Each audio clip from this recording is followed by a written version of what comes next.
श्री कृष्ण गोविंद हरि मुरारी, हे नाथ नारायण वासुदेव।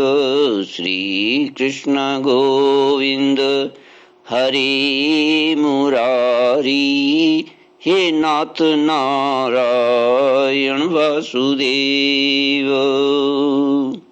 सच्चिदानंद रूपाय विश्वोत्पत्त्यादि Hathaway तापत्रय विनाशाय श्री कृष्णाय वयं नमः। श्री कृष्णाय वयं नमः। सच्चित आनंद स्वरूप परमात्मा जो सृष्टि के उत्पत्ति, पालन और संहार करता है तथा जीवों के आध्यात्मिक, आदि दैविक, आदि भौतिक तापों को नष्ट करने वाले हैं, अर्थात जीवों के मानसिक, शारीरिक और भौतिक दुखों को दूर करने वाले हैं, उन श्री कृष्ण भगवान को हम नमस्कार करते हैं। श्री कृष्ण गोविंद हरे मुरारी, हे नाथ नारायण वासुदेव। श्रीमद्भागवत तृतीय स्कंद त्रयोविंशोऽध्यायः। श्लोक 27 से मैत्रेय उवाच। तां दृष्ट्वा सहसोत्थाय प्रोचु प्राञ्जलयः स्त्रियः, वयं कर्म करिस्तुभ्यं शादि न कर्वाम किं। स्नानेन तां महार्हिण स्नापयित्वा मनस्विनीं, दुकुले निर्मले नूत्ने ददुरस्यै च मानद। विदुर जी, कमल लोचना देवहूति ने अपने पति की बात मानकर सरस्वती के पवित्र जल से भरे हुए उस सरोवर में प्रवेश किया।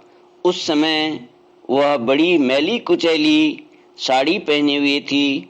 उसके सिर के बाल चिपक जाने से उनमें लटें पड़ गई थीं। शरीर में मैल जम गया था तथा स्तन कांतिहीन हो गए थे। सरोवर में गोता लगाने पर उसने उसके भीतर एक महल में 1000 कन्याएं देखी। वे सभी किशोर अवस्था की थीं और उनके शरीरों से कमल की सी गंध आती थी। देवहूति को देखते ही वे सब स्त्रियां सहसा खड़ी हो गईं और हाथ जोड़कर कहने लगीं, हम आपकी दासियां हैं, हमें आज्ञा दीजिए, आपकी सेवा क्या करें।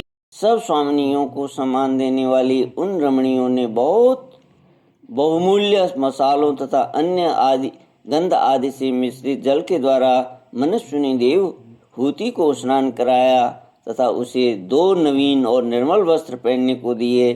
फिर उन्होंने ये बहुत मूल्य के बड़े सुंदर और कांतिमान आभूषण, सर्वगुण संपन्न भोजन और पीने के लिए अमृत के समान स्वादिष्ट आसव प्रस्तुत किए। अब देवहूति ने दर्पण में अपना प्रतिबिंब देखा तो उसे मालूम हुआ कि वह भांति भांति के सुगंधित फूलों के हारों से विभूषित है। स्वच्छ वस्त्र धारण किए हुए है, उसका शरीर भी निर्मल और कांतिमान हो गया है तथा उन कन्याओं ने बड़े आदर पूर्वक उसका मांगलिक श्रृंगार किया है। उसे सिर से स्नान कराया गया। स्नान के पश्चात अंग अंग में सब प्रकार के आभूषण सजाए गए तथा उसके गले में हार हुमेल, हाथों में कंकण और पैरों में छमछमाते हुए सोने के पायजेब सुशोभित हैं। कमर में पड़ी हुई सोने की रत्न जटित करधनी से, बहुमूल्य मणियों के हार से और अंग अंग में लगे हुए कुकुम आदि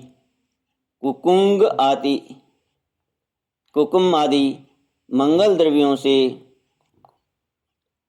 उसकी अपूर्व शोभा हो रही है। उसका मुख सुंदर दंतावली, मनोहर भौहें, कमल की कली से स्पर्धा करने वाले प्रेम कटाक्ष में सुंदर नेत्र और नीली अलकावली से बड़ा ही सुंदर जान पड़ता है।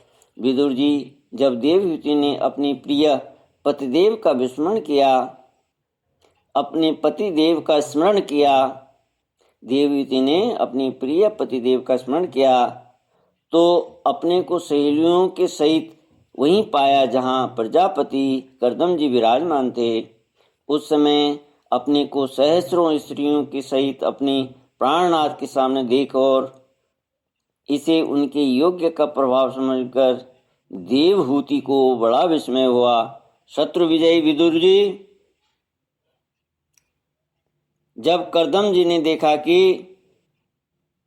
देवहूति का शरीर स्नान करने से अत्यंत निर्मल हो गया है और विवाह काल से पूर्व उसका जैसा रूप था उसी रूप को पाकर वह अपूर्व शोभा से संपन्न हो गई है, उसका सुंदर वक्षस्थल चोली से ढका हुआ है, हजारों विद्याधरियां उसकी सेवा में लगी हुई हैं तथा उसके शरीर पर बढ़िया बढ़िया वस्त्र शोभा पा रहे हैं। तब उन्होंने बड़े प्रेम से उसे विमान पर चढ़ाया।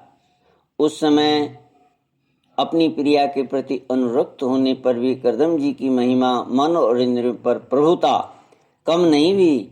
विद्याधरियां उनके शरीर की सेवा कर रही थीं। खिले हुए कुमुद के फूलों से श्रृंगार करके अत्यंत सुंदर बने हुए वे विमान पर इस प्रकार शोभा पा रहे थे मानो आकाश में तारागण से घिरे हुए चंद्रदेव विराजमान हों। उस विमान पर निवास कर उन्होंने दीर्घ काल तक कुबेर जी के साथ मेरु पर्वत की घाटियों में विहार किया।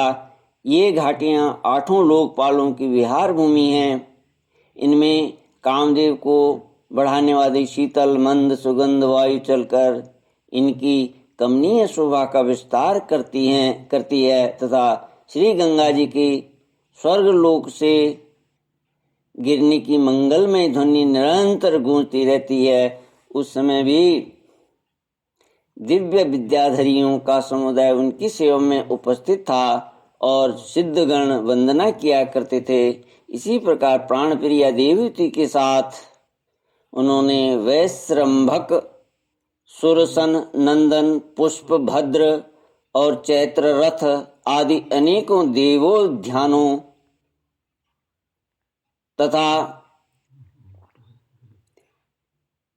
तथा मानस सरोवर में अनुराग पूर्वक विहार किया। उस कांतिमान और इच्छानुसार चलने वाले श्रेष्ठ विमान पर बैठकर वायु के समान सभी लोकों में विचरते हुए कर्दम जी विमान बिहारी देवताओं से भी आगे बढ़ गए। विदुर जी, जिन्होंने भगवान के भव भय हारी पवित्र पाद पद्मों का आश्रय लिया है, उन धीर पुरुषों के लिए कौन सी वस्तु या शक्ति दुर्लभ है। इस प्रकार महायोगी कर्दम जी यह सारा भूमंडल जो द्वीप वर्ष आदि की विचित्र रचना के कारण बड़ा आश्चर्य में प्रतीत होता है, अपनी प्रिया को दिखाकर अपने आश्रम को लौट आए। फिर उन्होंने अपने को 9 रूपों में विभक्त कर रति सुख के लिए अत्यंत उत्सुक मनु कुमारी देवहूति को आनंदित करते हुए उसके साथ बहुत वर्षों तक विहार किया, किंतु उनका इतना लंबा समय एक मुहूर्त के समान बीत गया। उस समय विमानों में रति सुख को बढ़ाने वाली बड़ी सुंदर शैया का आश्रय ले अपने परम रूपवान प्रियतम के साथ रहती हुई देवहूति को इतना काल कुछ भी न जान पड़ा। इस प्रकार उस कामासक्त दंपति को अपने योग बल से सैकड़ों वर्षों तक विहार करते हुए भी वह काल बहुत थोड़े समय के लिए के समान निकल गया। आत्मज्ञानी कर्दम जी सब प्रकार के संकल्पों को जानते थे, अतः देवहूति को संतान प्राप्ति के लिए उत्सुक देख तथा भगवान के आदेश को स्मरण कर उन्होंने अपने स्वरूप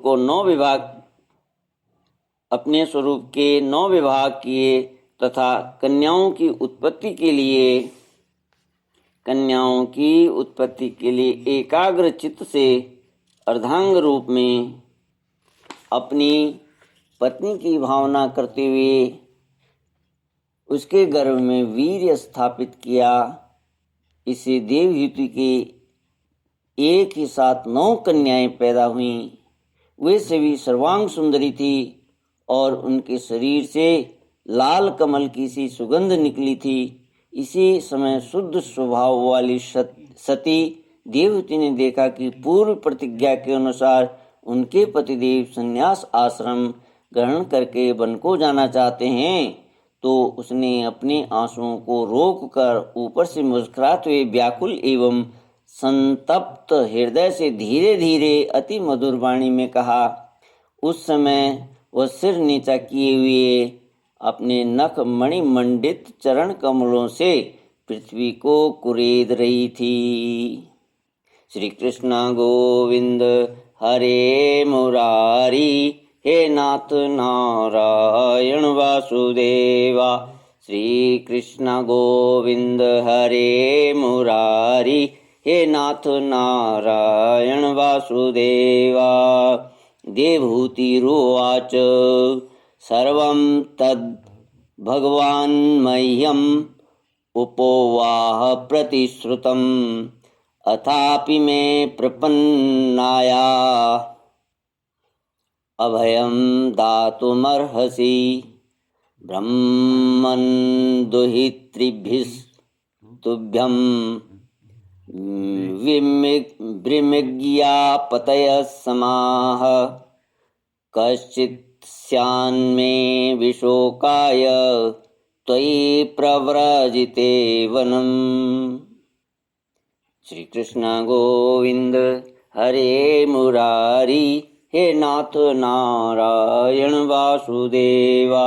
देवहूति ने कहा, भगवान, आपने जो कुछ प्रतिज्ञा की थी वह सब तो पूर्णतः निभा दी, तो भी मैं आपकी शरणागत हूँ, अतः आप मुझे अभय दान और दीजिए। ब्राह्मण, इन कन्याओं के लिए योग्य वर खोजने पड़ेंगे और आपके वन को चले जाने के बाद मेरे जन्म मरण रूप शोक को दूर करने के लिए भी कोई होना चाहिए। प्रभु, अब तक परमात्मा से विमुख रहकर मेरा जो समय इंद्रिय सुख भोग में बीता वह तो निरर्थक ही गया। आपके परम प्रभाव को न जानने के कारण ही मैंने इंद्रियों के विषयों में आसक्त रहकर आपसे अनुराग किया, तथापि वह भी मेरे संसार भय को दूर करने वाला ही होना चाहिए। अज्ञानवश असत पुरुषों के साथ किया हुआ जो संग संसार बंधन का कारण होता है, वही सत्पुरुषों के साथ किए जाने पर असंगता प्रदान करता है। संसार में जिस पुरुष के कर्मों से न तो धर्म का संपादन होता है, न वैराग्य उत्पन्न होता है और न भगवान की सेवा ही संपन्न होती है, वह पुरुष जीते ही मुर्दे के समान है। अवश्य ही मैं भगवान की माया से बहुत ठगी गई, जो आप जैसे मुक्तिदाता पतिदेव को पाकर भी मैंने संसार बंधन से छूटने की इच्छा नहीं की। श्री कृष्ण गोविंद हरे मुरारी, हे नाथ नारायण वासुदेवा। इति श्रीमद्भागवते महापुराणे पारमहंस्यां संहितायां तृतीयस्कन्धे